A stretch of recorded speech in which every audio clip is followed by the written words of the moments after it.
My name is Dr. Teresa Larson, and I am the founder of Movement RX, and I'm a Marine Corps veteran. I assist leaders and business owners grappling with client loss, employee retention challenges, and business scalability issues that stem from the leaders' own mental and physical well-being blind spots. I do this through teaching business owners and leaders how to create a competitive advantage by dialing in their own well-being across 5 key health categories that impact how they show up for themselves, their people, and their families. The personal results are leaders that are able to thrive in their roles at home and at work. The business results are a stronger and more vibrant company culture, a business without hidden friction slowing it down, and most importantly, happier, empowered, and more engaged human beings.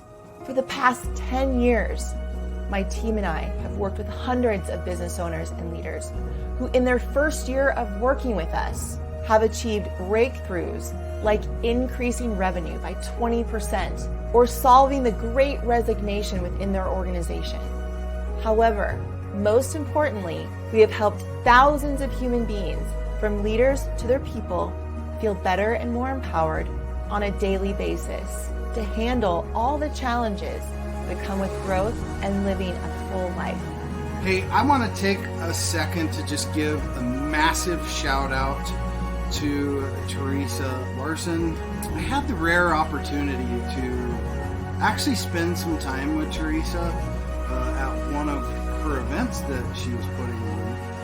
And I got to tell you, it really opened my mind to more things than I was really thinking about as a CEO.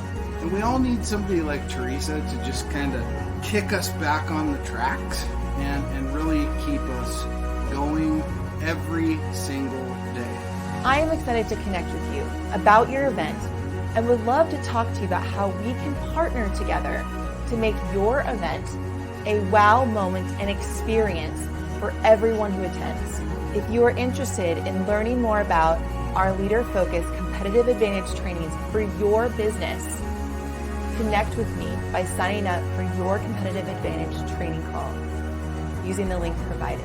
Remember, your well-being matters.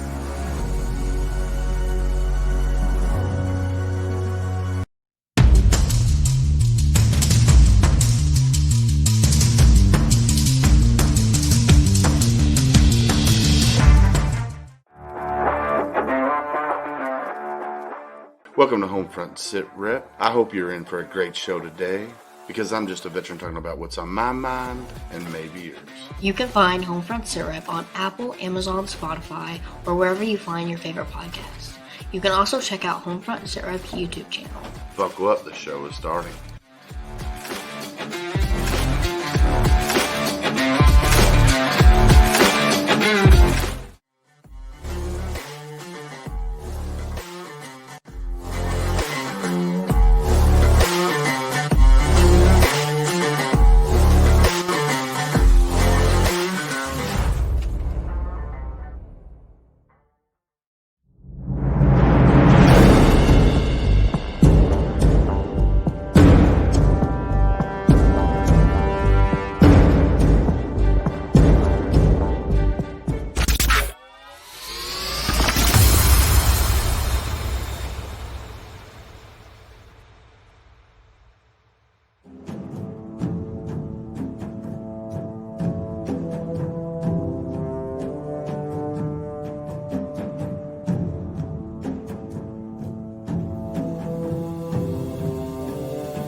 Welcome, everybody, to a Monday edition of HomeFront Sitrep. How is everybody?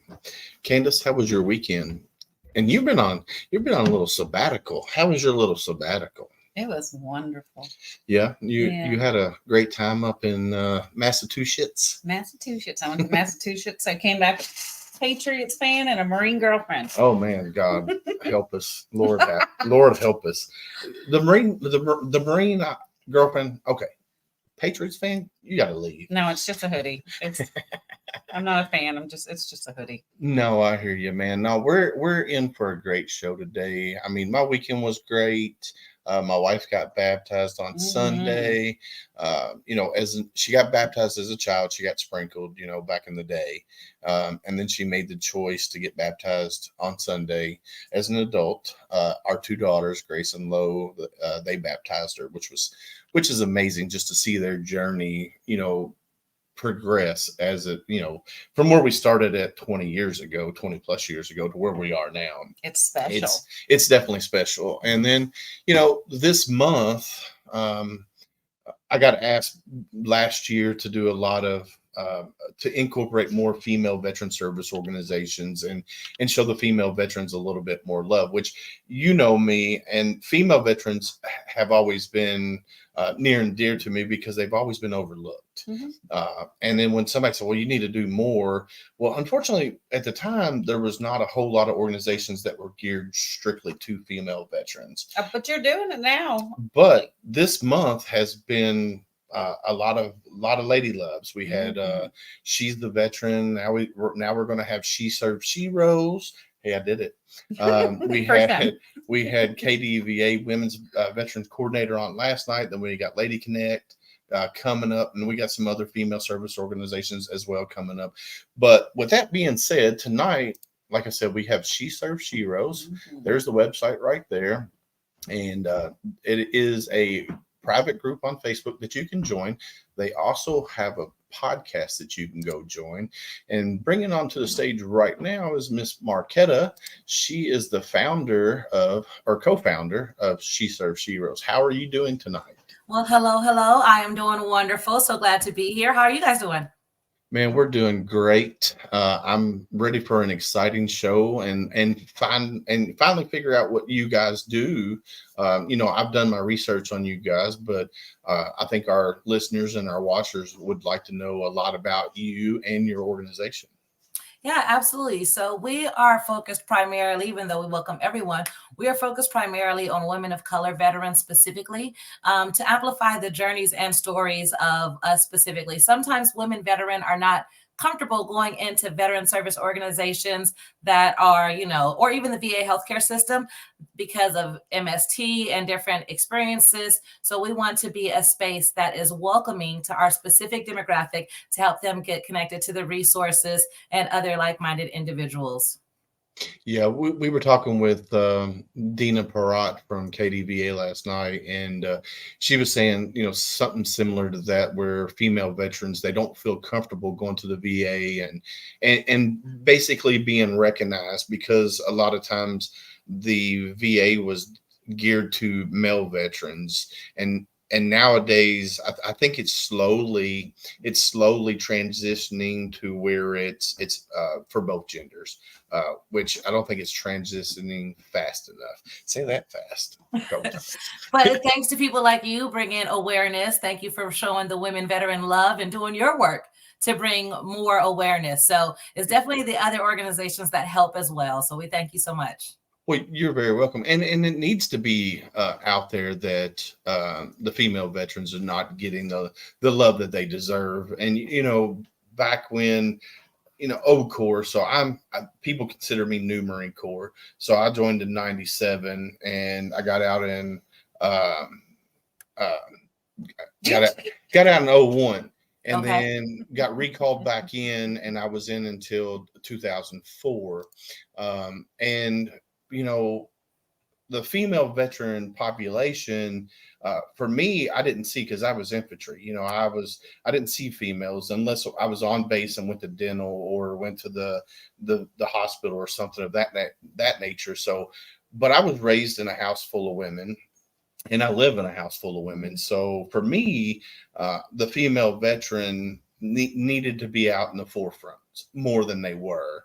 So if I can spread the word, whether it be my faithful listeners or the people that are watching on your site right now, and get the word out there about what you guys are doing. I'm here for it. So tell us a little bit about your background. You're military, so let's go from start there. Yeah, absolutely. A fun story I love to share. A friend of mine thought that it would be a great idea to join the military after the first year of college, that we would join the buddy program. We did our due diligence looking in the yellow pages and went to the first recruiter we found. Uh, and we actually thought that we were going to be joining the reserve, but we actually ended up talking to an active duty recruiter who was an Air Force recruiter. He had us immediately take like an ASVAB test. We took the test. He let me know that my scores were so high that if I left as soon as possible, I would get a great job. But I needed to leave as soon as possible to get that great job. So the friend whose idea it was, of course, decided she wasn't going to do anything at all. But here I was ready to go to the Air Force, open general, because I have a great job waiting for me. So when I got to basic training, I learned that kind of meant I was going to be a cook or a cop, is what I learned there. And I was filed into the cook aspect, which in the Air Force is really running the dining facility. We do mortuary affairs. We do the fitness center, base lodging. So it's really just like hospitality management, basically. Okay. And I enlisted in 99. In 2001, I was sent to Saudi Arabia a week before 9/11 happened. So I went from Escon Village in a Air Force villas type space, enjoying the pool, and immediately went into real world, got sent over to Prince Sultan Air Base to be part of the support, and realized I was actually in the military legit. So I was stationed at Whiteman Air Force Base. That was a big part of it. I left a 1-year-old behind who didn't recognize me at all 4 months later, my first baby. So learning how to transition back with that as well, with being a mom, with being away from baby, and trying to figure out how to do everything during that time. Right when 9/11 happened, it was a very, very sensitive time, a lot to get acclimated back to. So quite an experience during that period. Yeah, definitely. So you always hear about the male aspect of, having to deploy and leaving the children and not coming home. But a lot of people don't look at it that the female service members, they deploy as well, and they have to leave children as well. And we've talked about it on numerous occasions where if you're serving on active duty and you have children and you have to deploy, and everybody says, well, only veterans have PTS, and I'm like, no, because the families, you got to look at the families that are involved in there as well. But they have PTS from mom or dad having to leave and deploy, be gone for 4-6 months to a year or longer, and they, depending on age, they also think, well, is mom or dad coming home? Will I get to see them again? So I think a lot of organizations overlook children, and they also overlook the parents of the soldier or the Marine. They always overlook them as well, because like if Candace went to Iraq today, well, her mom and dad's going to be worried sick about her. So why not focus on the parents of the service member as well? So Or your spouses too. yeah, spouses as well. So how long has She Served Sheroes been around? So She Served Sheroes actually was just birthed really within the last quarter of last year. I'll rewind just a little bit, if you don't mind, and tell a little bit about my story and how we got here. So awesome. So that when I was back in Saudi Arabia and all of that with my son, that was kind of one of my first times really having to lean into community, find my people, and figure out how to get back into normal way of life. A year later in my military experience, I was faced with having to be deployed again, but this time I was told that I had to take the anthrax inoculation series, which I was really uncomfortable with for just many of reasons, especially during that time period.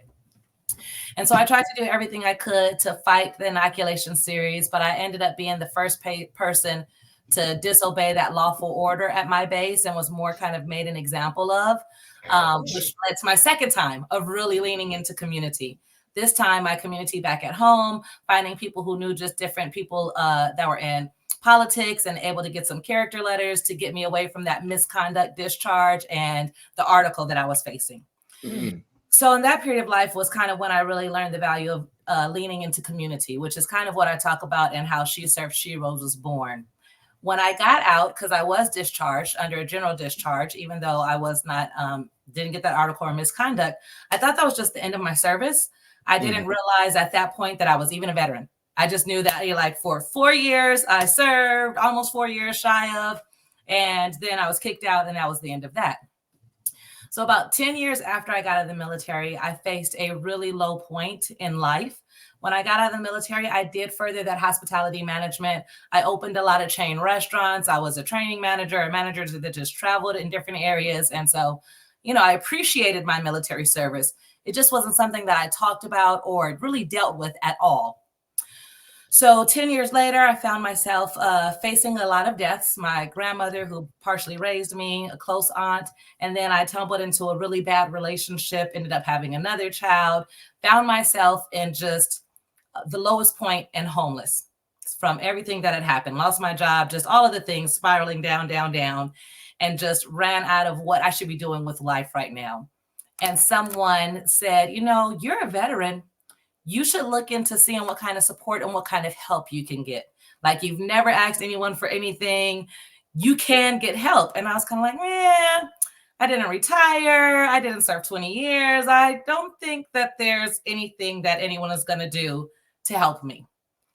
So I know there are people out there that feel like that. Lo and behold, turns out I'm a veteran. Right. How about that? How about that? It did for something. So I ended up getting all kinds of help for the first time with things to help me get a job again, clothes to get a job, getting me out of transitional housing into a place. Like, just all of these doors started opening, right? I actually faced the things that I faced in Saudi Arabia. I didn't know that those things actually affected me. Started getting therapy for the first time. This whole new world of things kind of just opening up right as I'm facing the end of grief and all of these different things. So that's what got me active in the veteran community. And after I got back on my feet, I just started trying to be a resource to others. And so fast forward, during the pandemic, I moved to Las Vegas now I'm ready to use my VA loan. We're ready to buy a house. I'm in my second marriage and everything is going wonderful.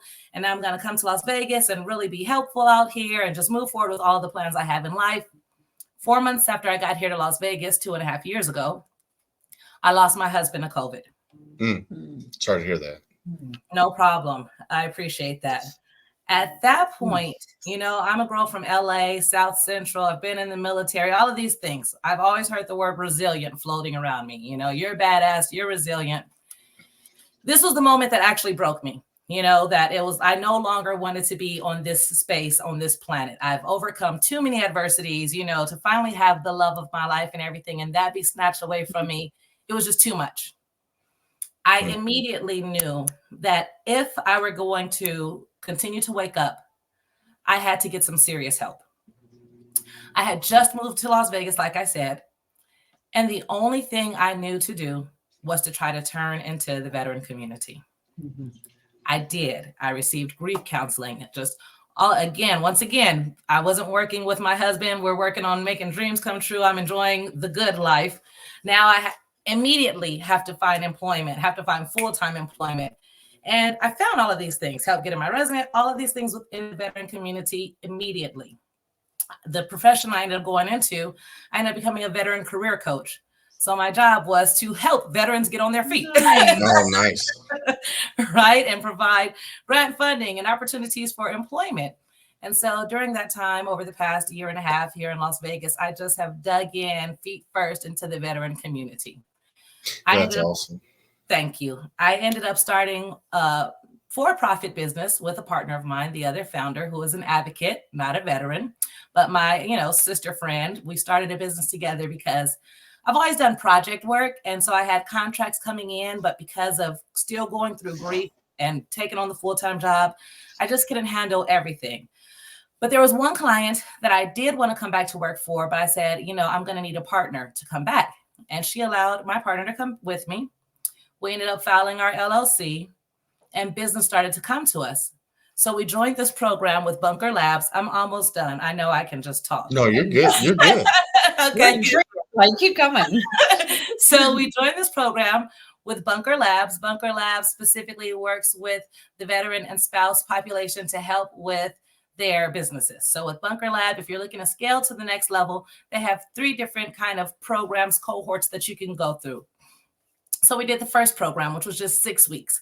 And this one was called Breaking Barriers in Entrepreneurship with Women.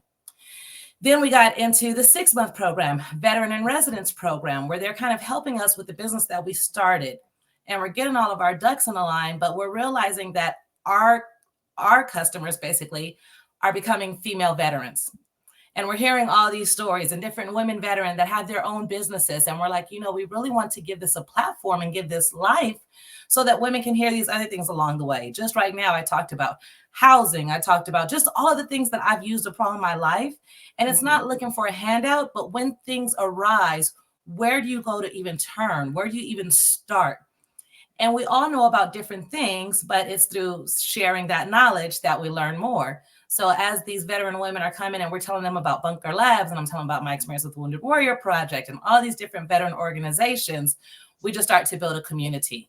So we decided from there, we knew what we were looking for. So we know what we're going after, what we want this to look like.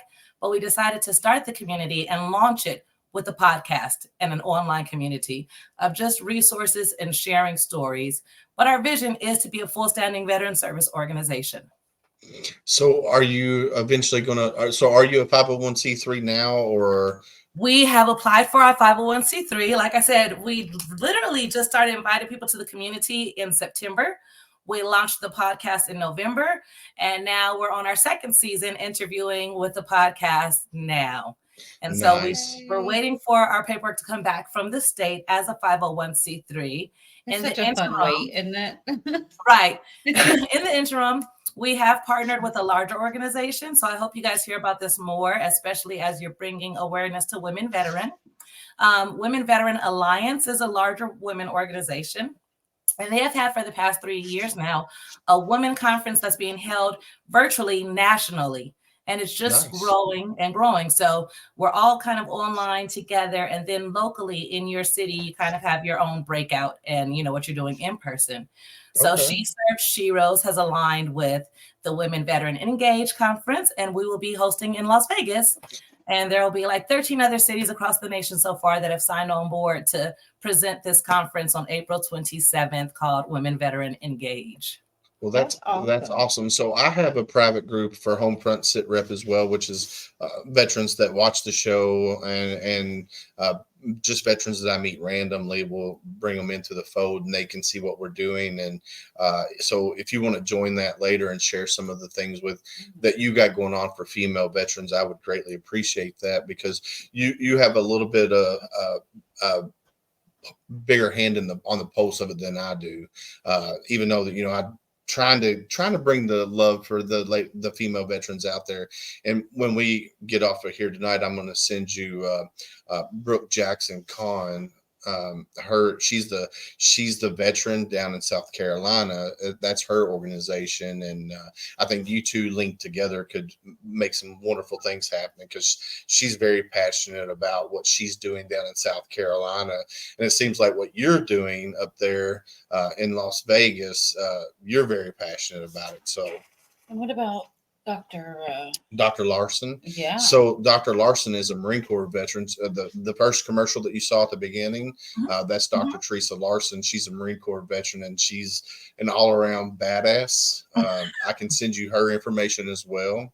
And awesome. She's up in Colorado. Yeah, it's all about like helping in the businesses and the workforce and things like that. So yes, so I'll send you their information, and you can reach out to them and say, "Hey, Willis sent me your information," so that way you guys can get linked together. I'd love to see that, what transpires from that. I think that would be simply amazing. So, so now your podcast, you bring on female business owners, entrepreneurs. So tell us a little bit about your podcast, and how you go about finding your guests and stuff like of that nature. Yeah, absolutely. So, initially, just from our network, again, back to Bunker Labs, all this free publication they're getting. But with these cohorts that are in individual states ran, you also have the opportunity to network nationally. So I go to different women veteran conferences. I try to stay very involved, and you start just kind of seeing the same faces over and over again. Also with conferences, there's that Whova app. I don't know if you guys know that app, WHOVA. But there's this app that at conferences, you can be connected kind of ahead of time. So for me, I will literally go through a conference, look at the speakers, look at the commonalities. So before I ever step foot in a conference, I know who I'm targeting, who I want to speak to, and who I'm walking away with a connection with. And All right. with our podcast, and then I've started joining these different podcasting groups on Facebook, just to kind of get more expansion. But even from our first season, the reason why the women are from different states is because we've met them at either conferences or someone who knows someone that I've been stationed with, many moons ago when that was, or things like that. And really, it's the same format. I ask pretty much the same questions, but because every woman has a different experience and a different business, they all look completely different. And, there's these specific little niches that we've been able to tap into, like one veteran woman that we interviewed that works specifically with veterans that have misconduct discharges and have been incarcerated. I've never heard anyone say that they work specifically with veterans that have faced incarceration. There's one woman that we talked to that with the HUD-VASH program, which is that transitional housing for veterans, building tiny homes so that when veterans are going through this, they're not like in some slum area, but they have a tiny home that, is helping them in transition. Or even today, actually, for season 2, I interviewed a guest that is a metaphysics practitioner. And she kind of talked about not going, but outside of mental health and the chaplain, what other resources you can kind of get to tap into your own PTSD and figure those types of things out. So just kind of a little bit of all over the place, women's stories that are reaching out to other people. Okay. So out in Las Vegas, they were one of the original tiny home communities for homeless veterans. They got the Veterans Village. I think it's Veterans Village 1 and 2. And they were made out of shipping containers, if I remember correctly, which that was something that we were trying to duplicate here in Kentucky. We were going to do a tiny home on 5 acres. It's going to be a tiny home community with 27 houses on it, a community center, a chapel, and a little business park. It was really, really neat on how Luckett and Farley designed it, which Luckett and Farley, if you know anything about Kentucky, Kentucky's known for the Kentucky Derby. Right. Well, Luckett and Farley was the architects that designed the Kentucky Derby park there, with the twin spires and stuff. So, or Churchill Downs. Yeah, I couldn't think of it. But Churchill Downs, they helped design that, and they came on and designed this tiny home project area that we were going to be doing for free, because it was for veterans, and it was simply amazing. And then unfortunately COVID happened and we couldn't get the funding for it, and just a lot of other things happened. But I'm talking with Dana Spain from Veterans Villages up in Pennsylvania. They just created a 47 unit building that's like Lego blocks. They prefab them offsite, bring them to the site, set them in, and they're like Lego blocks, and they're apartments, and they're I think the material is called Gigacrete. I think, yeah, something like that. Yeah.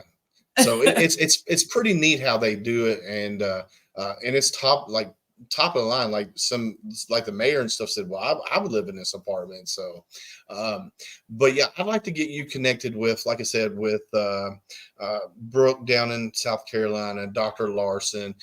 There's also, we do a Tip of the Spear Veterans Roundtable, which we'll have on Wednesday. So it's my podcast, the Triple Threat podcast, the Misfit Nation podcast, the Decision Hour with Adam Bird.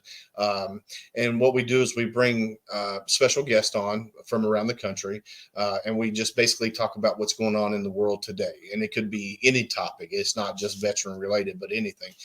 We do. So I'm definitely going to bring you on because you are a podcaster. I'll bring you on and we'll get you involved in that. And then Adam Bird, who runs Heroes Media Group, I don't know if you've heard of them. What he does, he has a platform for podcasters, veterans that wrote books. There's all kinds of things that HMG does. So I'd like to get you introduced with Adam Bird as well. I'm not on HMG yet, but we will be hopefully next month. We'll be underneath the HMG umbrella.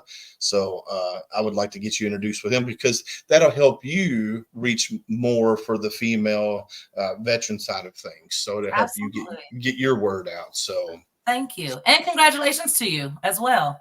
Well, thank you. I'm excited. Next month on the 28th will be 1 year that I've been doing podcasting, and we started out audio only. We did one a month or one a week. Every Sunday we did one, and then now we're doing Sunday, Monday.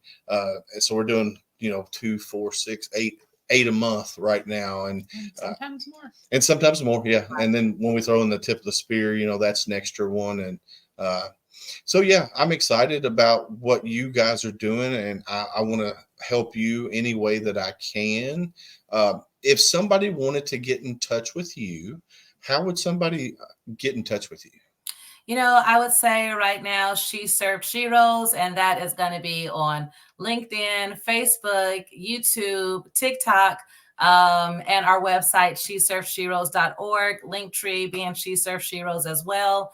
I checked our Google recently, and if you type in She Served Sheroes, you will definitely see my face and all of our social media platforms. That's awesome. So what kind of events do you got coming up? You got any events coming up soon, or?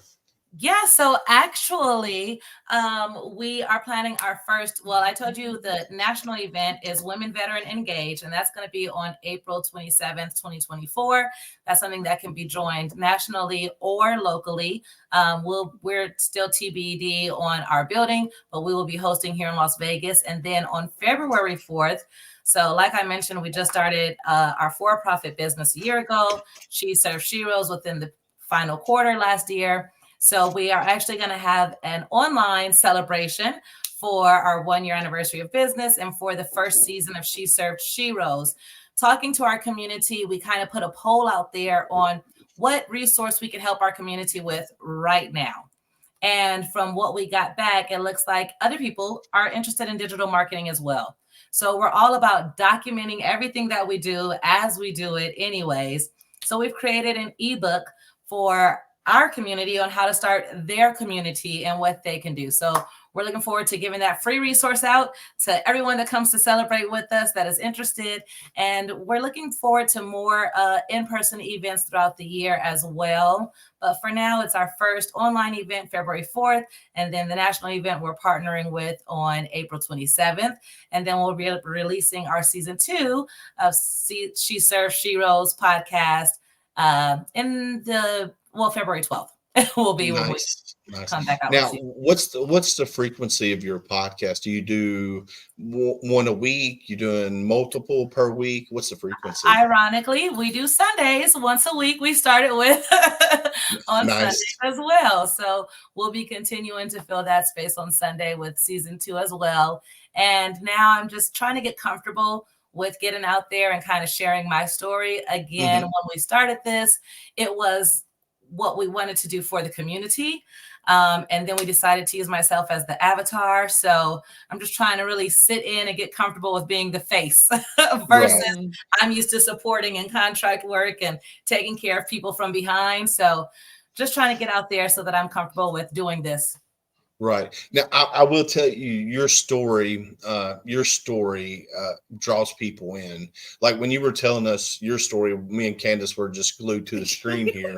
My buddy James Thornton. I don't know if you can see the comments over here or not. James Thornton. He was during the movie Black Hawk Down. Mhm. James was actually there during the Mogadishu Mile, and his story. Like if you listen to his story, it's just like, and it draws people in. And what happens is a lot of times, if you got a veteran, especially a female veteran that doesn't want to talk, uh, when she's by herself or within a group of people, well, once you tell your story, that makes that female veteran or male veteran want to open up because they understand that you went through something similar to what they went through. And James, like I said, his story, James is an ambassador for Warrior Rounds. Warrior Rounds is an organization down in Nashville that takes veterans and pairs them with Grammy award-winning singer-songwriters, and they write a song about that veteran's life. And Yes. first time I met James, they played me his video, and it literally brought tears to my eyes. I was like, "Holy shit!" So yeah. When you go out and you do these community engagements and you're telling your story, that brings people to you, and what that kind of humanizes you, instead of somebody looking at, oh well, stop it, James. I may have met James. I had the opportunity, James, to sit in a room at the MCON conference. The first one was this year in Las Vegas, with the president of the Women Veteran Memorial, Phyllis Wilson. And they're writing, this organization you're talking about, they're writing a song for the Women Veteran Memorial. And we kind of got to hear, I was fortunate enough to be in a room where I got to hear the first verse of that. And I wish I could think of the hook right now, but it was immediate. Tears to the eyes. I know what you're talking about, that yes, they are writing the hits and just telling stories, but it's like you feel it instantly. Yes. So his was longer than I thought. And it's just like, man, it just brings a tear to your eye. And they do. And he had Bobby E. Boyd, who co-wrote Rascal Flatts, Bless the Broken Road. Mm-hmm. So, and that's multi-award winning song. And he co-wrote the song with James. And I'm telling you, it will bring a tear to your eye. And so getting back, because we're kind of getting off track with I have a question for you. Shoot it. So you have, where you're talking about building these relationships, I call it networking. That's just what I do. It's networking and building that relationship with all of these different contacts. So you were talking about having these people that are essentially all over the nation. Right? So, and I know you're based in Vegas, and some of these things that you're doing are in Vegas, but having the podcast and having these contacts other places, as far as Sheroes. Look, I'm going to jinx myself. Where do you guys reach out to? If there's somebody, does it matter where somebody is for them to be able to reach out to you and go, hey, this is what I'm looking for. This is what I need help with. So you're not just stuck in the Vegas area. Not at all. Okay. We are working on building our resource page as well. Just, broken down into the sections. Mm-hmm. So that whatever you're looking for, you can kind of receive. And in our plan, we are looking at how we can start in different cities. The goal and the vision is to be almost a VFW, specifically for women veterans, because, there are these, like I said, different organizations where I can go, I can prove that I'm a veteran. I can prove that I, should maybe belong in this space, but I don't feel necessarily that the space was designed for me. Right. And so we're looking to answer that, a space where if I'm not comfortable, but I want to get these answers, I want to understand, where you can kind of just go to this safe space. And then we can direct you to the VSO or whoever it is that you need to be in contact in the community to get the service that you're looking to be provided.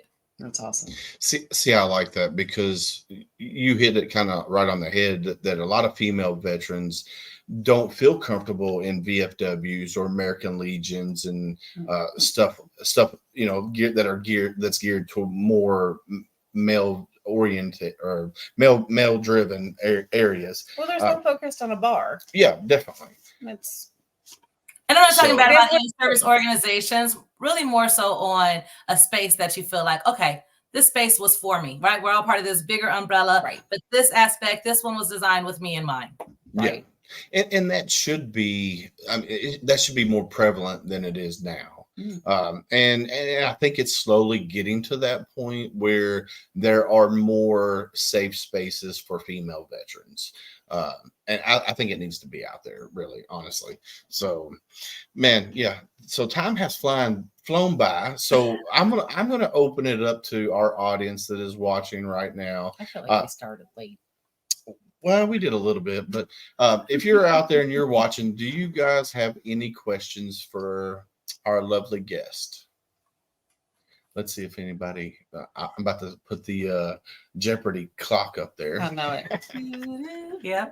We got some good ones watching tonight. Yeah, we do have some good people watching. I mean, everybody watching is good people, but like, I've been MIA for a little while, so it's nice to see some friends right now. So Danny said garlic. Yeah, it's not as funny when you say it. I know, right? Mm-mm. So Dan, my buddy Danny, I served with him in 2nd Battalion, 8th Marines. He was there a couple months before me, but he's from Massachusetts. I always give the Marine shirt today. Yeah. Well, you know what? Nobody is asking any questions. So I'm gonna play the bills real quick, and then I'm gonna come back, and then we'll wrap the show up. So stand by. Sounds good. All right. So if you're out there and you're listening and you're in the music industry, if you're a singer songwriter, if you're a venue promoter, check out my buddies at talenttalents.com. Or you can go to Louisville Local Entertainment and check out Rick Ames, what he's doing locally here in Louisville. So here are my videos. Owner of Talon Talents here, and I just want to say that we are ecstatic to be a major sponsor of HomeFront Sitrep, a community that is ran by veterans and made for veterans. So thank you for tuning in. Talon Talents was formed in order to create a music scene that was together in the form of a collective, so that no one has to do everything on their own. And guess what? We've been doing this for free for over a year. So please go and check out Talon Talents through Facebook or through our official website at www.talontalents.com. We'd love to hear from you. Thank you again for tuning in to HomeFront Sitrep, a veteran-owned and operated podcast.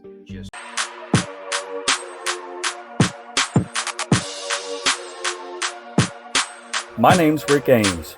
I own Louisville Local Entertainment, a company for music shows, promotions, and bookings in the Louisville music scene. As a veteran, it's my honor to support and sponsor local veteran-owned businesses such as HomeFront Sitrep, made by veterans for veterans. So if you're in the music business and need some help booking or promoting a show for free, look me up, Louisville Local Entertainment. And thanks for tuning in to HomeFront Sitrep. All right, we are back. All right, so do you have anything that you want to share going forward before we end the show? I would like to leave my email address, info@sheservedsheroes.com. If anyone is looking for directly, get it in touch with us, info@sheservedsheroes.com. So it's info. Are we both doing it? info@sheservedsheroes.com. And just, if there are any women veteran that want to share their story, their journeys, and how they got there, because they think that it will help the community, as well as community leaders and experts in their fields. We want to hear from you. You know, even if you're not a veteran, but you have a resource that veterans can tap into, or just something that you think that would be very beneficial for the veteran community, we want to share those stories, resources, and journeys. Awesome. Help me out. You said it was what at Info at Sheroes.com. Good job, Look Willis. at that, Willis. You can say it 5 times fast now. Come on, do it. Try it. No. I'll give you a crown. No. I got 2 crowns. I got 3. 3 crowns. Nope. Don't start chewing them. I know, right? Red's my favorite color. You know, if I get hungry. You're gonna find those bubblegum ones.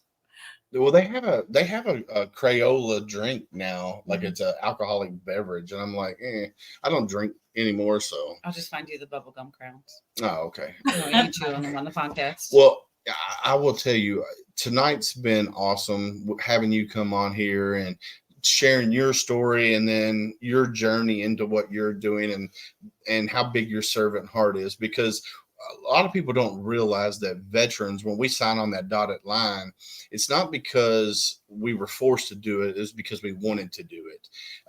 And then when we get out, we lose that purpose. Like you said, you went down that rabbit hole. When you got out, you didn't have that purpose, and now you found that purpose again, and I applaud you for that. And your story is inspiring. That's like with me, you know, when I got out of the Marine Corps in 2001, before 9/11 happened, I was in a rut, and then 9/11 happened. I got recalled back in, and I was in until 2004. And then when I got out, you know, I dealt with the shit that I saw in Haiti and other areas. And I didn't do the VA thing right away either. Like I'm just now going through my VA journey now. Just now. And my night trimmers and stuff like that. When I helped veterans, when I was involved with veteran service organizations, it helped minimize it. It didn't do away with it, but it helped minimize it. And that's why we gotta have that purpose. And I know Candace has heard me say this, James has heard me say this: idle minds and veterans don't mix. Because our demons start creeping in. And I applaud you, and your story is very inspiring to me, because you went through the trials and tribulations after getting out, and to see where you are now, for me, that makes you a positive female role model for my daughters, because both my daughters plan on going into the military. So if they have questions, I'm gonna be like, hey, you need to reach out to this lady, because she can guide you in the right direction. So especially going through those things and not even recognizing yourself, going, I'm a veteran and there's things out there for me. Like, you went through those things on your own. And that's for me, what I do and my advocacy, like, that's heartbreaking to me, that not only is it, you have some that are like, I don't need it, but then you have some that you didn't even recognize that was available for you, or that you qualified for it. Yeah. Right. That I was even part of the club. And so that's why I say, you know, if it's my story, then someone else may be able to identify. And the more stories we share, the more people that are able to identify and get some answers as well. So I thank you guys for everything that you're doing. It's encouraging to see that you just started a year ago. You're doing amazing. So I'm looking forward with staying in touch with you guys and watching you on your journey and supporting however we can as well. So thank you. Appreciate this time.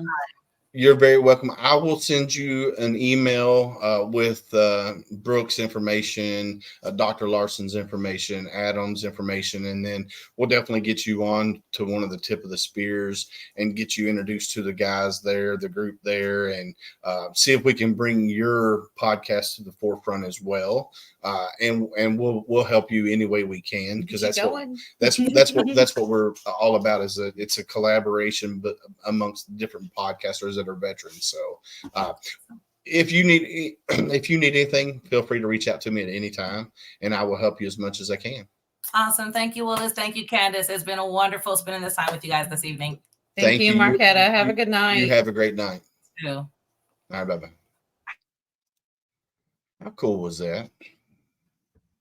It was really cool. I like her, I and know. like we were both stuck.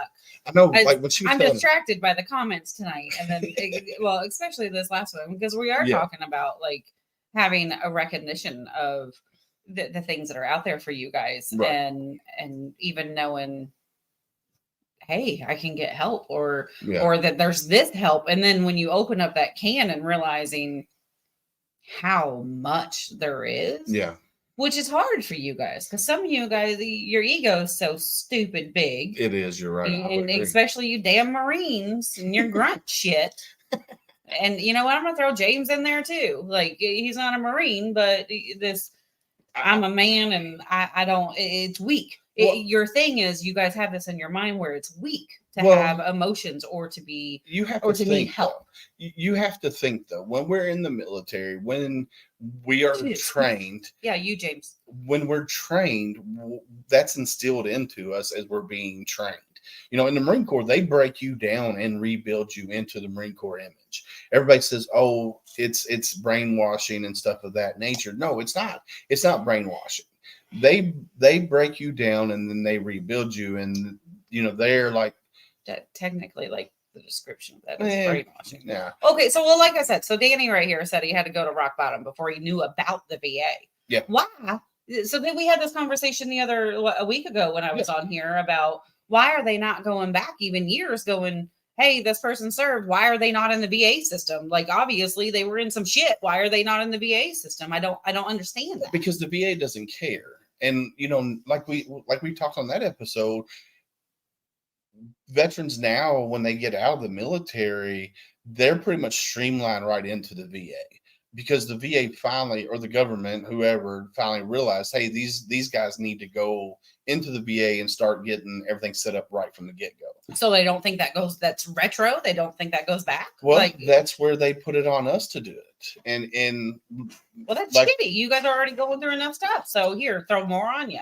right. No, I agree. And I'm gonna tell you right now, straight up, my process of dealing with the VA right now, it's been a headache. And I can see why a lot of veterans say, screw it, I don't want to have anything to do with it. And you know, it's the whole you gotta adapt and overcome and move on and move forward. You know, I've had some hiccups. That's what with pisses me off. Yeah. You know, I mean, like, let's go ahead, let's get this riled up. Like, come Yeah. on, you guys, like, start commenting because this is what we're about. Like, you know that me personally, like, this is what I'm about. It's what I do. I fight for you guys and do what I can.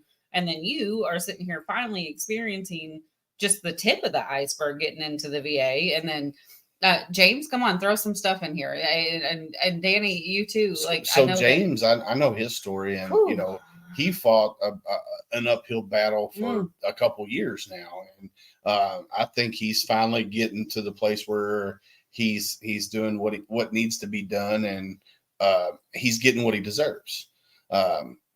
You're right, Michael. Michael, you and 22 is actually the wrong number. You know, that's just what's reported to the VA. Reported to the VA. Yeah, no, I agree with you, Michael. That's why there are so many veteran suicides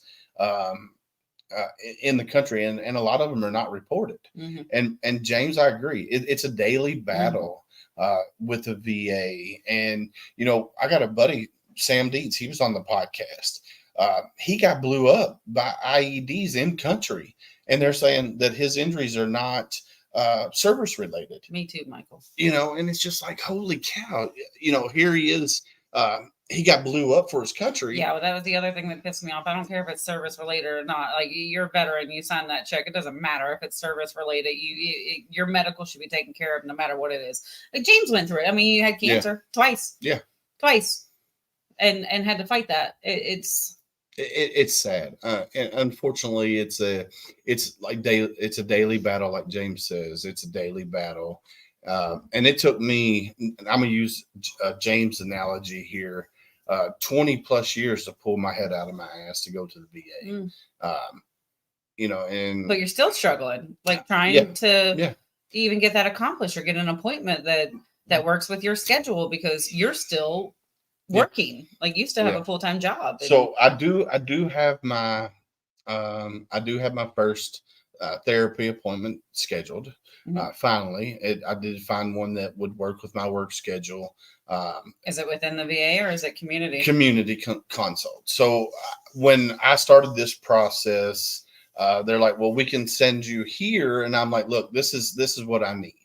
I need a community consult because I had heard about it from talking to people. I'm like, I need a community consult so I can have something that's going to be conducive to my work schedule.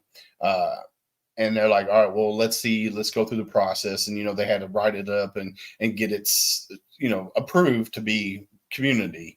And then when they did get it approved, they reached out to me and said, all right, well, these are the places that you can go.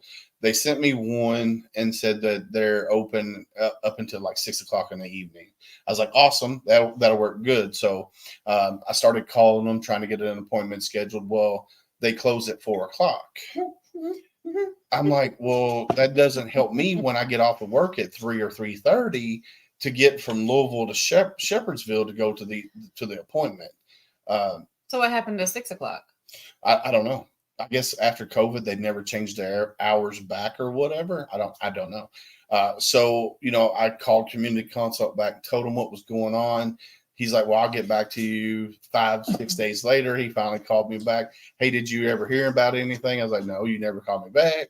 So it was an ongoing battle for 3 months to get an appointment scheduled. And I got one for February. So, fingers crossed, I can get in there and start seeing a therapist on a daily or weekly or monthly basis, however they're going to want me to do this. Because I know my PTS is rampant. Danny was there with me, and he's told Candace some stories from our days in Haiti, and most veterans have PTS. So that's one really important thing that I want to point out here. Because each one of you that I talk to, and where I talk about this macho, big ego, I'm a man, like, sorry, you see me roll my eyes with it because whatever, like, take your penis and put it somewhere else. It's okay. Because you got right now, I'm going to call you all out. You got James, you got Michael, you got Danny, you got Willis. I almost forgot your name, and you're sitting right here. And I know Doc was watching earlier. I saw him on here, and he didn't comment tonight. No, he didn't comment, but James, I'll get to that in a second. Each one of you that I have talked to individually. Sorry, I'm laughing. I can't read the comments while I'm talking. Individually, each one of you. Now, Michael, I haven't talked to you on a personal level, but I'm sure that you've said it too. Tell me if I'm wrong. You feel like you're the only one, and you're the only one that could possibly be having these feelings. You're the only one that could possibly be in this dark place.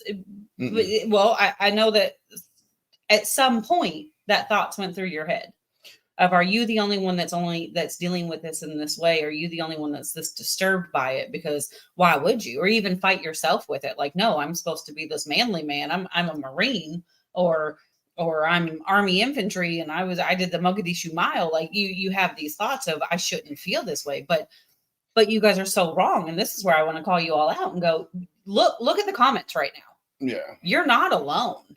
No, you are not alone. There are so many of you that feel that way, though, that you're by yourself feeling this way. Well, for me, all right. And I know he felt that way because he told me, and I'm like, whoa, hold on. So for me, I knew that there were other people out there that went through the shit that I went through. I just didn't reconnect with them. Like Danny, me and him just recently reconnected. And, I realized that I had a problem. I knew, when I woke up at 2:00 in the morning, sweating from head to toe because of the shit that was going on in my brain. I knew. You guys are hearing that. I knew what was going on. I knew something was wrong. Was I in denial? Yeah, I'll say I was in denial because I didn't want to believe it. Right. Yes, I will agree with that aspect of it. Now, did I ever think that I was alone? No, because I know that Michael went through something similar to what I went through. James went through something similar to, that I did. Danny, I knew for a fact that he went through a lot of the same shit that I went through. So I knew I wasn't alone. And I know every veteran story is different, and every, like me and Danny, we were in the same unit, but we didn't have the same experience the whole time. No, but you guys all do have this habit of saying, I'm okay. I'm fine. I'm good with it. When you're not. But that's that. And if you've listened to me, we are connected, Willis. Yes, James, we are connected, brother. Oh God, James. And you are loved, James. You are loved. Sometimes. So y'all done got me off track. I'm done, people. Y'all, I swear, I said, you guys always say, I'm fine. I'm good. Okay, so there you go. There you go. You got me back on track. You're welcome. Usually, it down. Usually my wife keeps me on track. If she's still watching, she should tell your daughter to bring me some more coffee. Yeah, so marine it down. We're going to marine it down. Yes, when you ask if I'm okay, and I say I'm fine, or if my wife asks, or if James asks, or Danny asks, ask that next question. Ask the harder question. We've talked about that numerous times on this show. Ask that next question, because a lot of times a veteran is going to tell you they're fine, and you can tell by looking in their eyes if they're fine or not. But sometimes you guys fight us on it. Yes, we do, and I won't deny that we do. And that's kind of. We know you're lying, Michael. We know it. Like the instant that we ask the question, knowing you're going to lie to us. Yeah, my wife will tell you she knows I'm lying too. And I guarantee, I know when I talk to James, if he tells me he's fine, I know he's full of shit. So,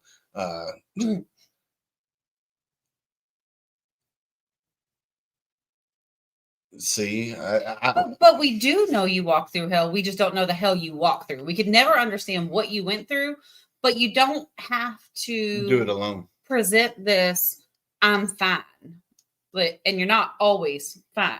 It's okay. That's the thing. Is like, I wish people would understand, and you men, because I mean, there's women too. There's the women veterans, but it's okay to not be okay. Yeah, it is. I know. But for me, as a male, I was always raised to be strong for my mom, my sisters. You're all a bunch of liars. Your noses are 6 foot long. I was raised to be, that supportive, strong male figure for my mom, my sisters. And then as I got older and joined the Marine Corps, that was re-ingrained into my brain. And now that I have a wife and 2 daughters at home. Jesus, James. Jesus.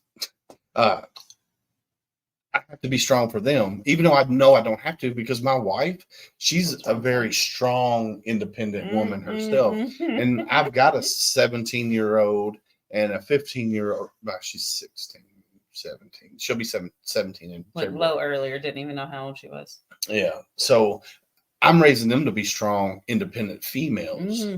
But I'm also the male figure in the house that's going to protect them. Oh, absolutely. Always. And so for me to say that I'm not okay. Well, from what the hell? What had happened? What happened was, can you hear us now? Tell us if you can hear us. We had some technical difficulty. Hello, donkeys. I don't know what just happened there. They got tired of us talking. Hello. Okay. All right, so you can hear it. I don't know what happened. Like, I can't hear myself in the headphones. Can you hear at all? I can hear you in the headphones. I can't. Oh. Anywho. Yeah, they can hear us. All right. So, yeah, I'm lost now because of that. I just get don't us know all riled up. So, James, yeah, I went to Massachusetts. You missed it. Obviously, you didn't see the beginning, and came back a Patriots fan and a Marine girlfriend. So, come at me now. Yeah, so I told her she had to get out of the house because she's wearing Patriot gear because we don't wear that. I got a Marine shirt underneath. But you're freezing me out down here. Hey, I got the vent open for you. But anywho, I don't know why this thing is not. I can't hear headphones. I can now. Maybe it's me. What snacks would be cheap? There's nothing cheap up there. Everything's stupid expensive in Massachusetts. Oh, yeah. Look, you got me calling it Massachusetts. That's what I've always called it Massachusetts. Yeah, crowns. Yeah. I don't eat them though.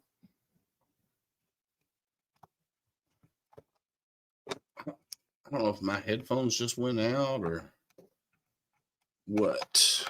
Who all did you on the phone? Hmm? Willis is having some marine problems right now. All right, Michael. Talk to you later, brother. Good night, Michael. I'm gonna get a different set of headphones. Like I can't hear at all.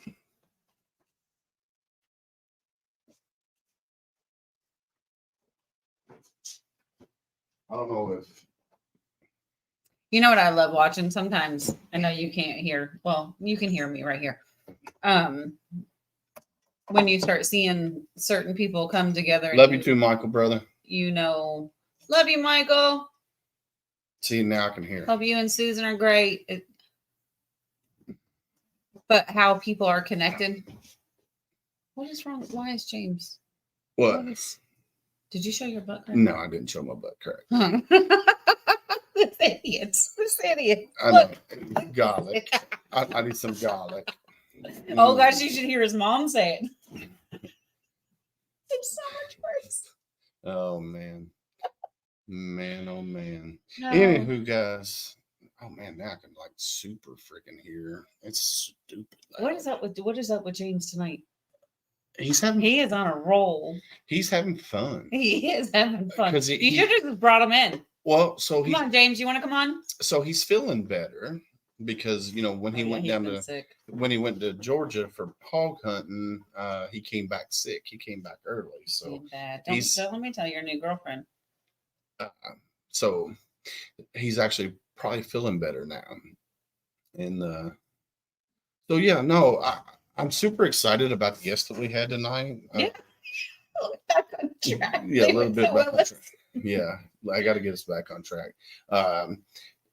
If you're just now watching, go check out Sheroes.org.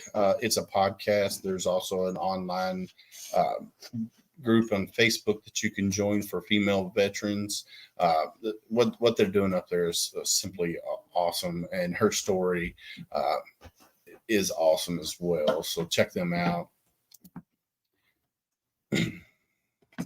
That's awesome, James. I'm excited. I thought you got property. I didn't know anything about a house. Well, so the property that he was looking at wasn't the driveway was not very good. Oh, so this is what happens when I disappear for a week. I don't know anything that's going on. So he found another piece of property in, I believe, Shepherdsville on 44. Oh. And he having a house inspection, and he put a. No, I tried to get a hold of you the other night, and you didn't answer, and then I was busy. Yeah. Sorry. But anywho, guys, I want to say thank you to everybody that's came on tonight. To and they constantly come on and watch the podcast and comment and everything. You guys make my job doing this a lot easier because if I didn't have the comments to respond to or see what you're talking about, that helps a lot. So some of the cool episodes we got coming up the rest of this month. So we got the tip of the spear on Wednesday. That will be, we got two special guests on that. We got retired gunnery sergeant Samuel Deeds, my brother from another mother from Maine, served with me and Danny. We also got the founder of She's the Veteran coming on as well. So some more lady love. On Wednesday? On Wednesday. Awesome. That will be hosted with Triple Threat Vets, the Misfit Nation, the Decision Hour, and Homefront Sitrep. We will be hosting that. That'll be same time, same bat channel here. It'll be on live on Homefront Sitrep. It'll be on the YouTube channel. It'll also be live on Triple Threats pages, Misfit Nation, and hopefully the Decision Hour as well. So that's going to be pretty cool. And then Next weekend, we have Tabitha Bartley. If you don't know who Tabitha Bartley is, let me give you a rundown of Miss Tabitha Bartley here. She is a badass as well. So she's a Marine. I think She's a you just change like badass women Marines. change maker, public affairs specialist, keynote speaker, Marine. She also is the host of the Oath We Took podcast. She also is involved with the Marine Corps League and all kinds of things. So she's another badass. Nice.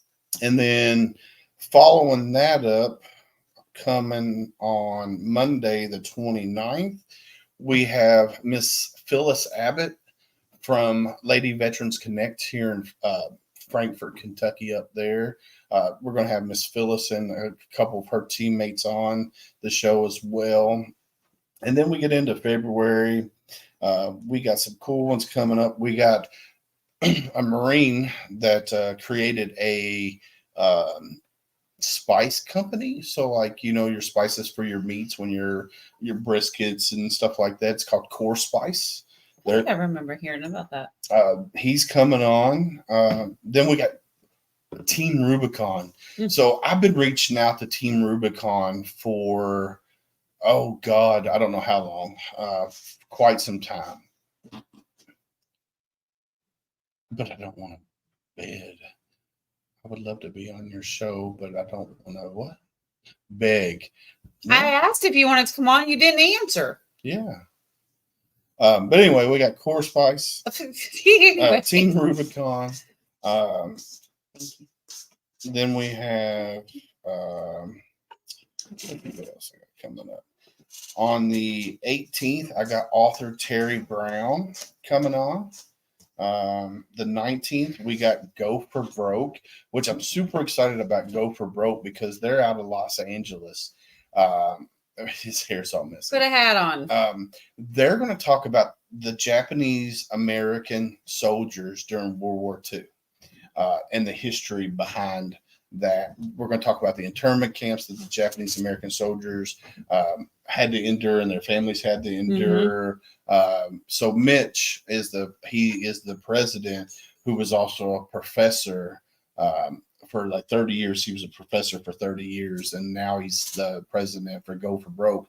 Now, if you know anything about the Army guys, the 442nd Regiment, which was mainly Japanese American soldiers from Hawaii and mainland, made up the 442nd. They are one of the most decorated Army units out there. And their motto was Go for Broke, which stems from gamblers on Hawaii back in the day. That was their motto, Go for Broke, because you're trying to win something bigger. So the 442nd adapted the Go for Broke motto, and that's where this organization got its name, is that from the 442nd. And we're going to have them on, and I got some other things lined up. They're not set in stone yet, but I'm working on it. I got Project Healing Waters, which is out of, I want to say, up north, like Maine or somewhere. Send him an invite while you're talking. Who? James? He's dying to get on here. God bless James. Put your hat on. Come on. Stand by, James Thornton.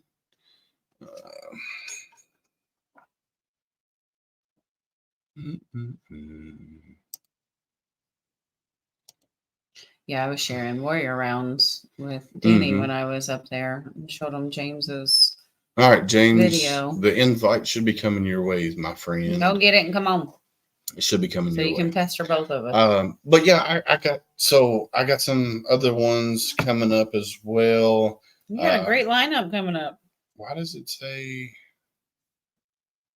your email, James Thornton 5555 at Yahoo, is undeliverable? Everybody has your email now.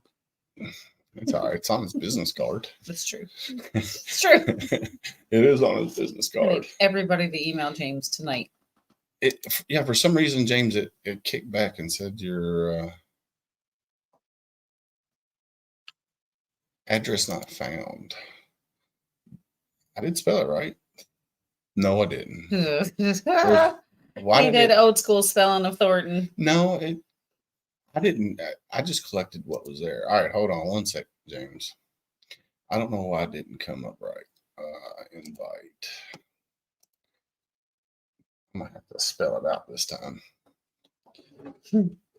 Hey, I know how to spell it. Like, there it is. That one didn't come up though. Oh, God. Anywho, you should be getting it now, James. It should be coming through. Oh, It's right here.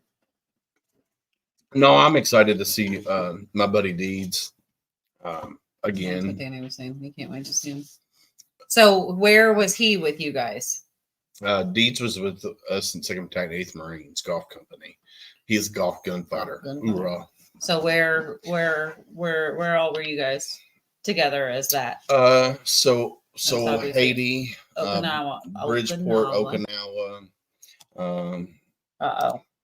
Everybody get ready. Look at that face. Hi, pumpkin.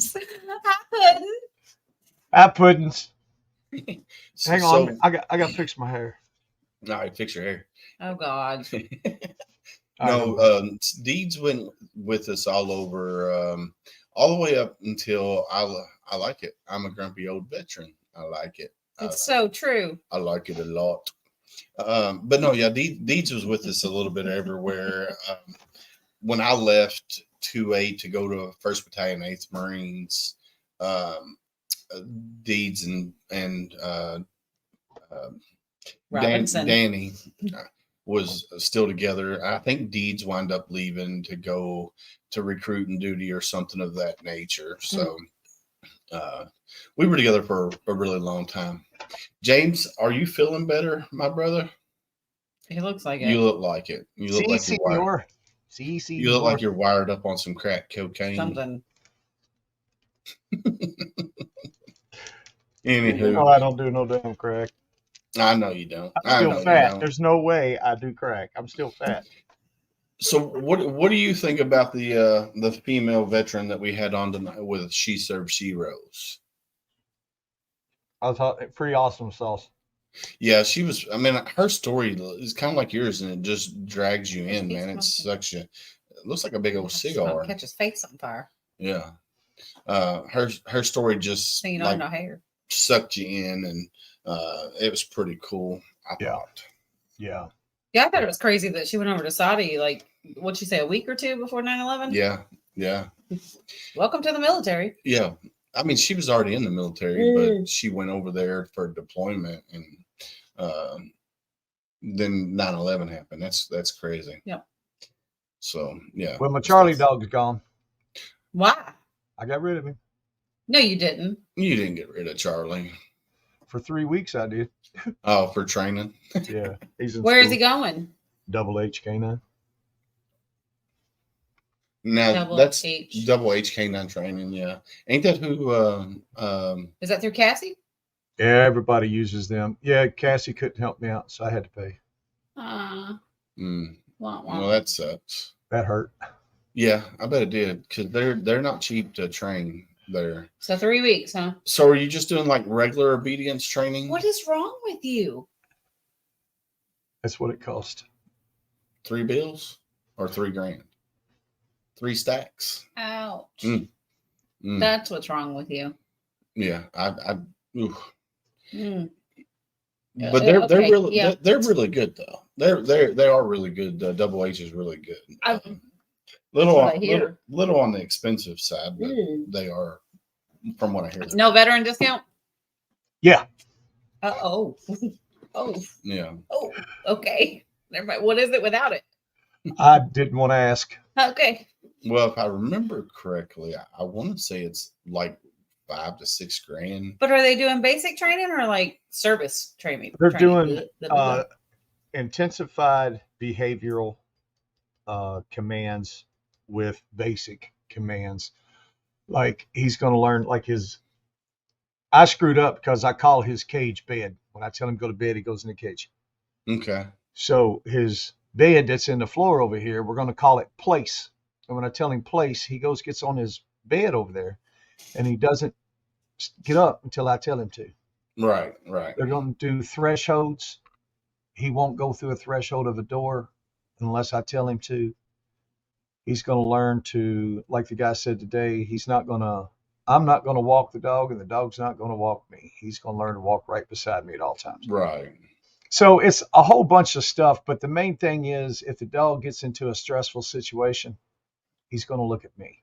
Right. What do I want him to do? Right. So that's going to calm him way down, and that's what Good I deal. need.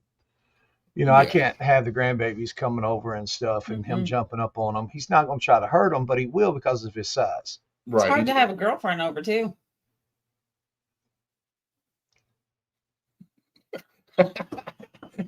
That's the first time I ever seen James Thornton. I know, speechless. Whoa. What? I'm not happened there? speechless. I just remembered I'm live. I think they just got ice water downstairs somewhere. Oh man. Anyway, anywho, let's move on. Oh man. We got really quiet when James got on here. I'm not really sure what to do now. I was on a roll. You messed it Okay, all up. so anyway, I was supposed to be coming back from Georgia about now. So I'm back. I'm almost back on schedule. So February is full of appointments for me, and then of course I have surgery on the 27th. Right. So April, I'm going to be ready to roll. So Yeah, I need peeps to talk to and stuff to do. Of course, we still got the wall. Yeah, that's So- coming up.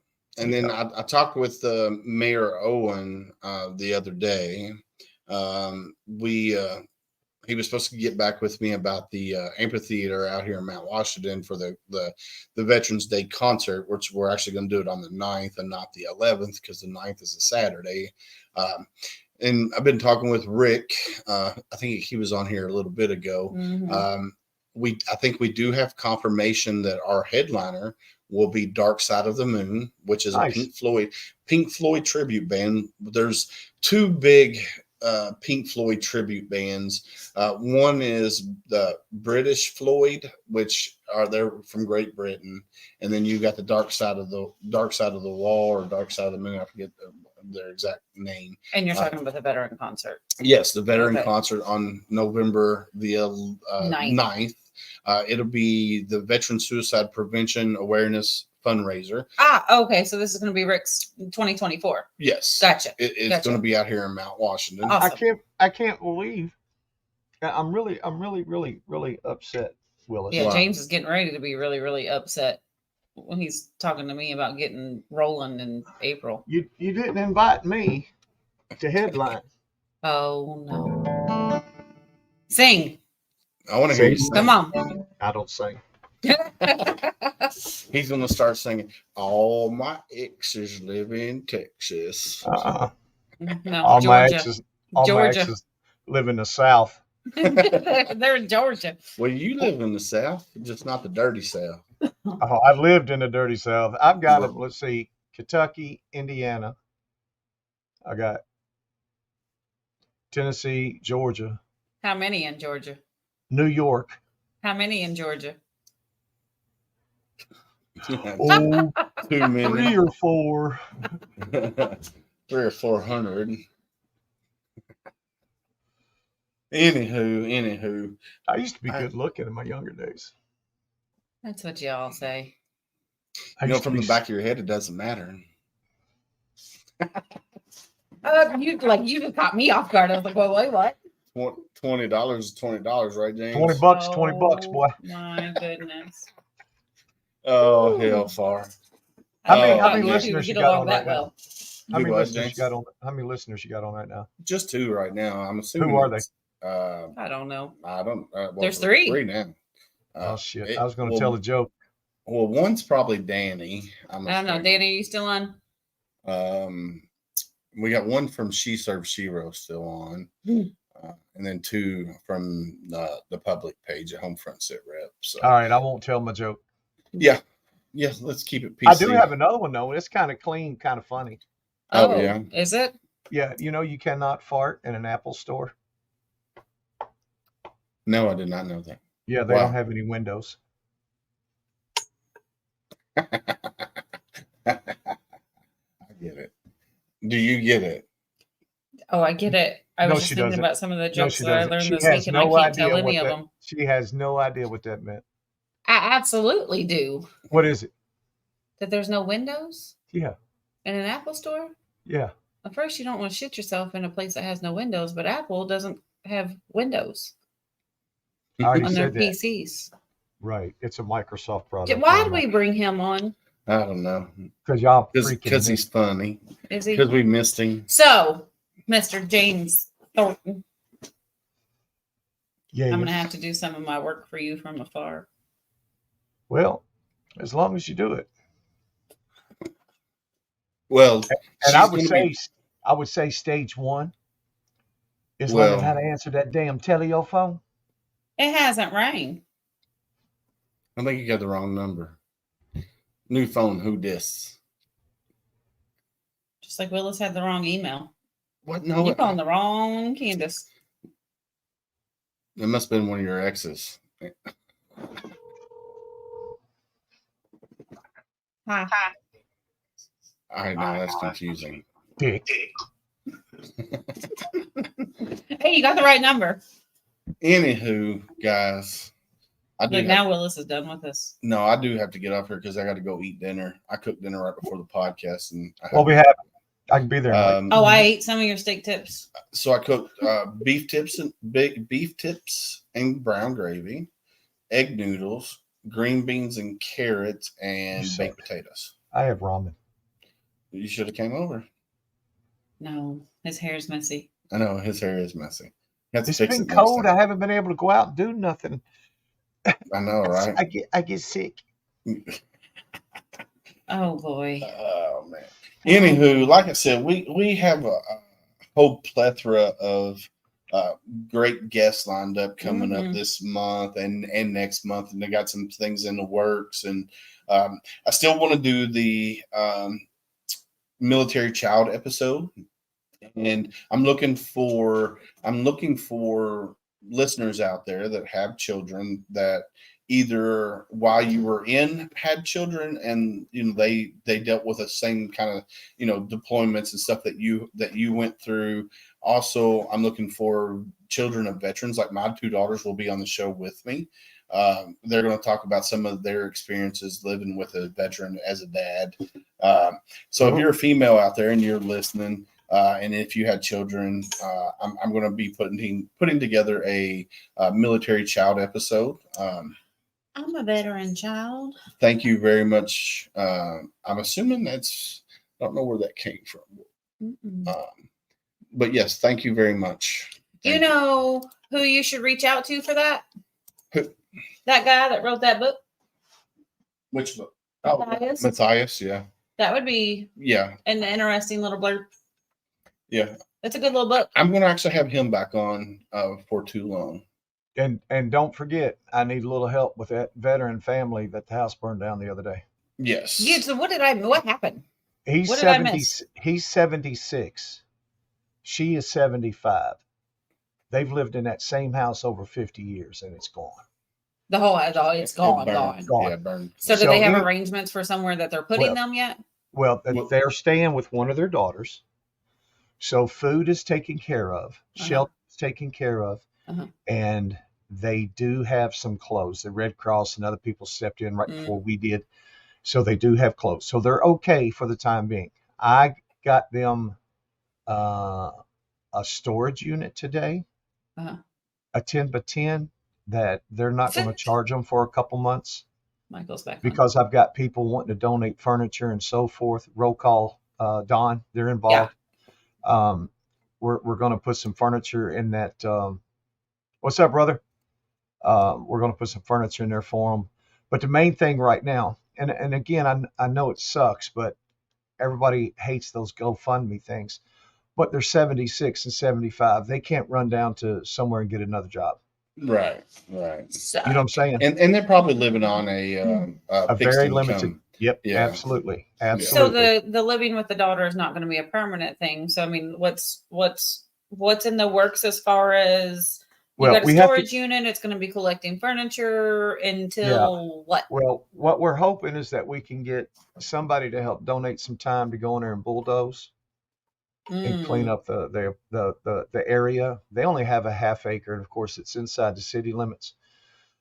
So we have to look at the new zoning laws, what they can Yeah. put back there. They, I mean, again, they're 76 and 75. They just want to put a little old trailer there. You know what I mean? But Can we're you trying do to that see in if they could state be limits? grandfathered in or something, well, even a are they tiny in home. city limits? Yeah, they're right across diagonal from the VFW there. Oh yeah, there's absolutely Yeah. over there.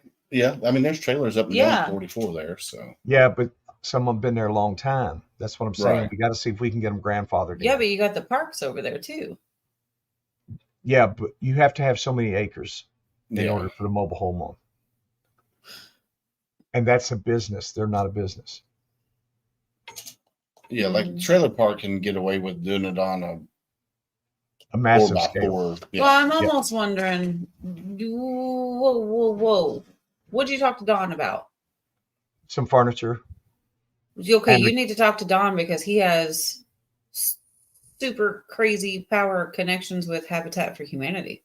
Well, and I got with the daughter tonight and gave her all Don's info. She's supposed to reach out to him tomorrow. Because that could be something like that. You don't even Sure. need to do a trailer or something. They can go in there and build them a Well, little house. there's also Purple Heart Homes too. Yeah. That they can look into. All right, we got some work to do. So as So far he- as storage right now, what are you collecting? Like, because that's the thing. You don't want 6 people bringing you a couch. You don't want 8 people bringing you don't want so many of these things that you don't know what Correct. to do with it, and then they don't know what to do with it. Correct. So So what I'm going to do, since you brought that up, I appreciate it. I'm going to give your information to the folks who want to donate furniture. You can keep track of what furniture is coming. I mean, okay, that's fine. Actually, if that's what And you then want to do, that's fine. actually what would be really swell if we knew of a restaurant or something that could donate a little bit of food. We don't know a restaurant that can do that. Enough for about 10, 12 people, maybe, You're such an ass. When? as soon as possible. I got it. This week, pick a day.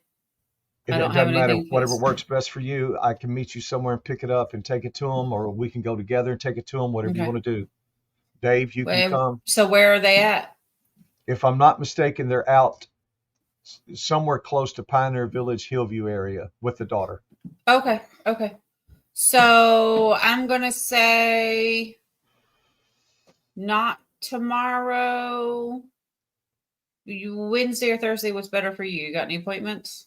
Tomorrow I do. I got the inspection. Okay, so not Wednesday or Thursday. tomorrow. Wednesday Okay. or Thursday is good. Wednesday or Thursday, doesn't matter. Let's do You Thursday. tell me and I'll contact the family. Let's do Thursday. Okay. And yeah, so you know what I'll bring. It'll be the same. Let's do Thursday. Yeah, just enough for 10, 12 people.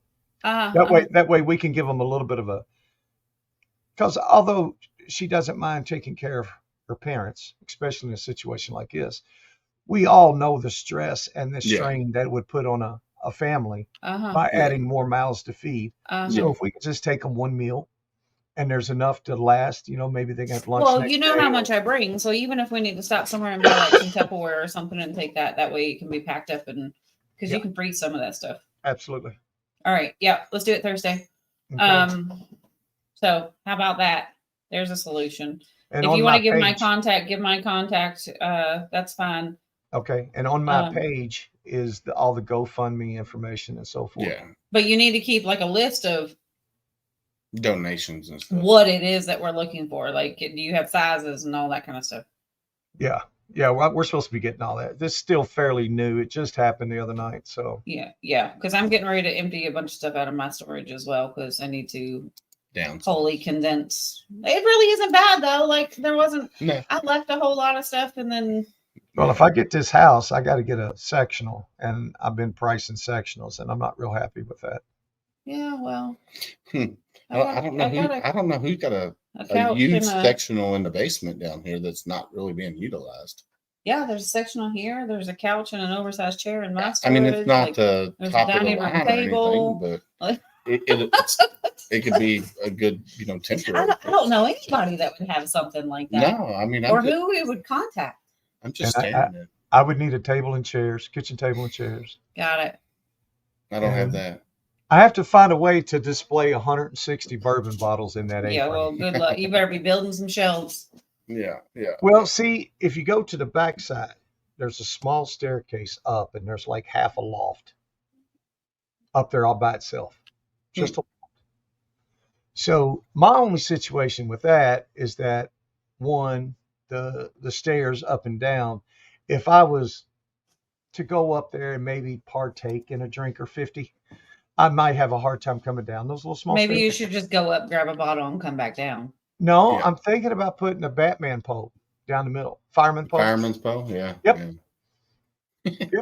Oh my God, we're all gonna get this phone call, and James is gonna be like, "I broke something," Now he's gonna be like, "Help! I fall." and I can't don't get up." feel it, but I can see it. Anywho, James, I'm gonna let you go because I'm gonna end this podcast, brother. I will talk to you tomorrow, my friend. Deuces. Answer your phone.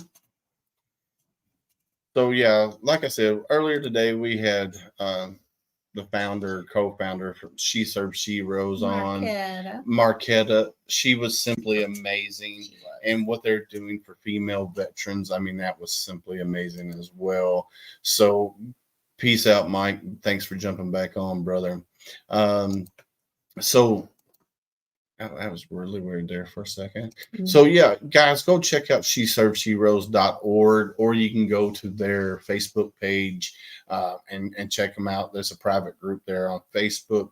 Check out those guys, those ladies up there, what they're doing for female veterans and getting the word out and helping female veterans understand that they're veterans too. Like she said, she didn't realize that she was considered a veteran, with her story. And when she really realized that she was a veteran and it clicked, and now she's out advocating for veterans.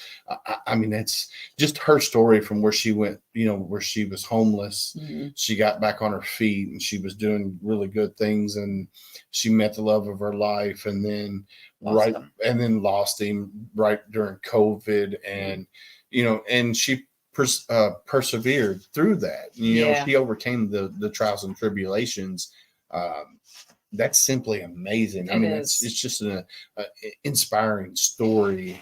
Well, it's always beautiful to watch that circle. Yeah. And, even the heartache and the heartbreak and the painful things that you go through during that and the things that you lose, but then coming back and building yourself up, like literally from the bottom. Yeah. And then going, you know what? I'm going to spread the love. Yeah. That's awesome. That full circle. It's beautiful. Yeah. It's beautiful. And for me, that right there says she's doing it genuinely because she cares. Yeah. Not because she's looking for that 15 minutes of fame. No. She's doing it because she cares. And she's spreading it to the female community of veterans. Because she knows what it felt like. Yeah. She's been there. She's done that. impacted by it. Yeah. It's so definitely go check out She Serves Sheroes. It's also a podcast. I'm assuming it's available on all platforms.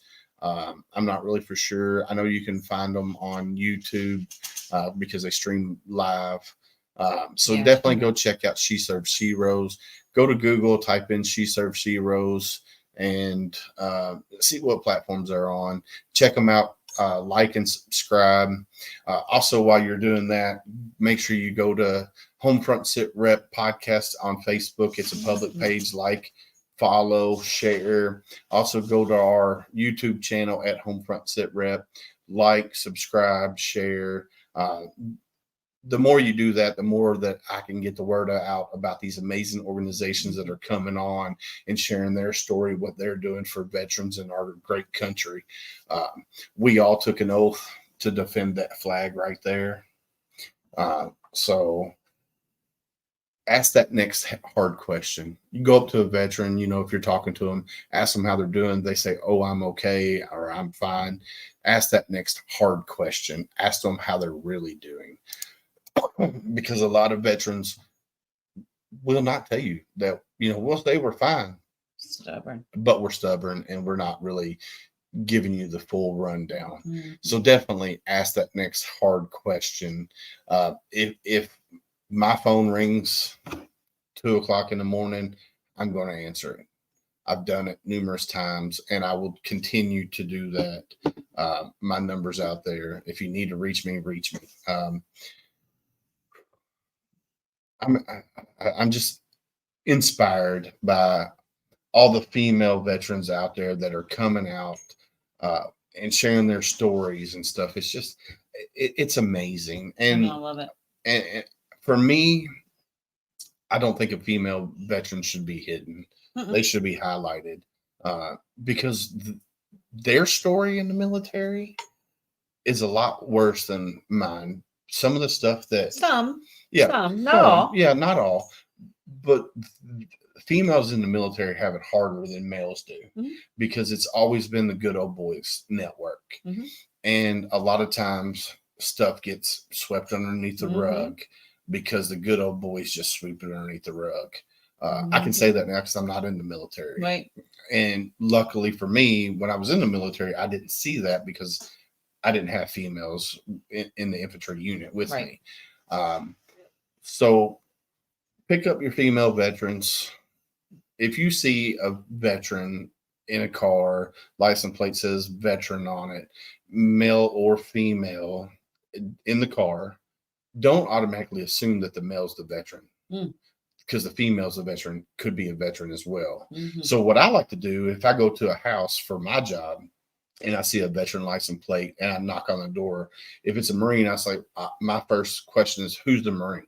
Yeah. Never, well, thank you for your service to the male, because I don't know. It could be the female that's the Marine. Especially after meeting Dr. Larson. Yeah, especially after, Like, don't make that I don't want her to bring vicious and delicious over here to me or not. I do have something in the works with Got Your Six Culture. He's making a shirt for Homefront Sitrep. I'm excited about it. It's going to be co-branded, so it's going to have the same flag, same oath. It's going to have the Homefront Sitrep logo on one side. It's going to have something cool on the front. I'm not going to say it yet. On the back, it's going to have the Got Your Six Culture bullseye on the back. Super excited about that. We're also working on another shirt that's going to be geared to female veterans or females in general. It's going to be a pink long sleeve shirt. It's going to have vicious and delicious for Dr. Larson on it. But it's also... Not all females like pink. I know. It might not just be pink. It could be black. It could be gray. It could be, but we're going to start out with a pink one, I think, just to start out with.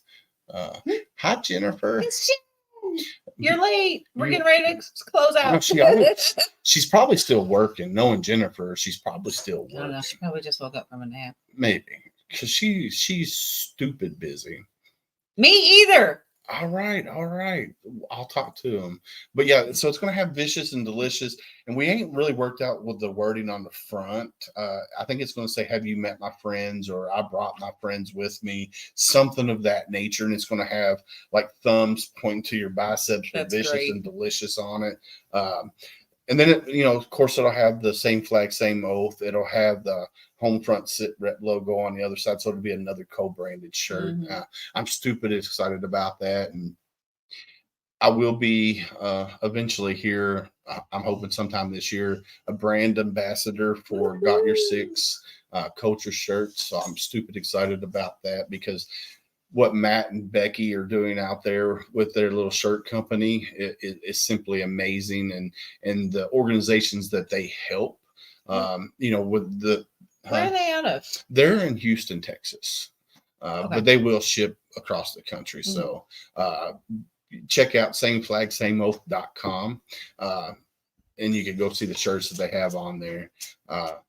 So I'm super cool, super excited about that. And then Heroes Media Group, Adam Bird, he is amazing. He hosts the podcast, The Decision Hour, and then his platform, Heroes Media Group, the things that they got going on there for veterans in our country. If you're an author, and you already have a book written, but you want it into audio book, he can help you do that. Cool. They can help you with your podcast promotion, production.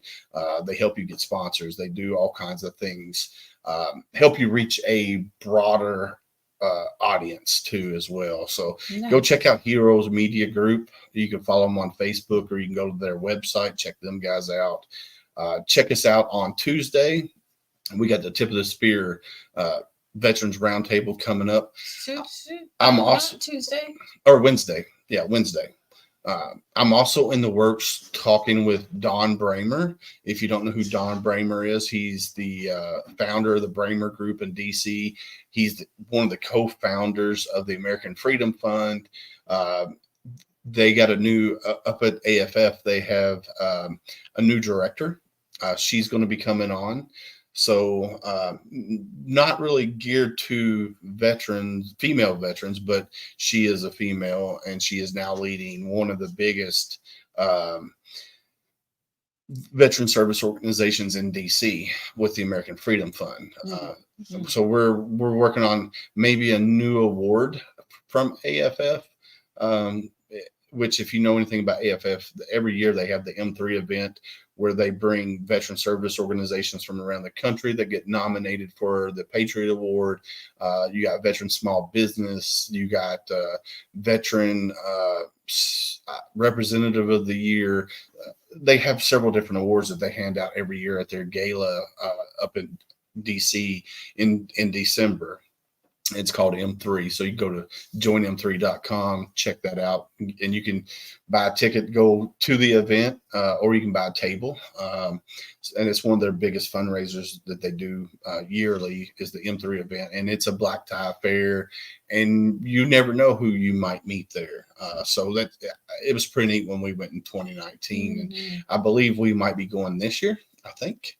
I don't know yet. I'm working on some things with Triple Threat and Misfit Nation and Adam Bird and stuff. Cool. Tip of the Spear table. Yeah, that's what I'm thinking. I'm thinking that's what I'm gonna get with Don and Liv and see what we got, what we can work out. So I think that'd be pretty cool. And we might do a live podcast from there with all of us. Yeah. And talk to some of these high-ranking military officers and sergeant majors.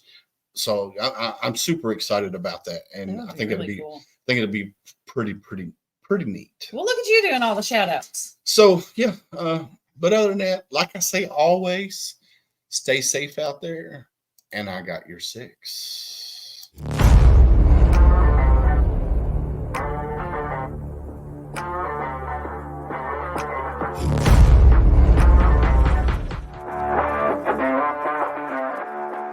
Thanks for listening. Hope you enjoyed the show. Suggestions and comments are always welcome. Cannot wait to have another great show with y'all. Don't forget you can find HomeFront Sitrep on Apple, Amazon, Spotify, or wherever you get your favorite podcasts. Stay safe out there. I got your 6.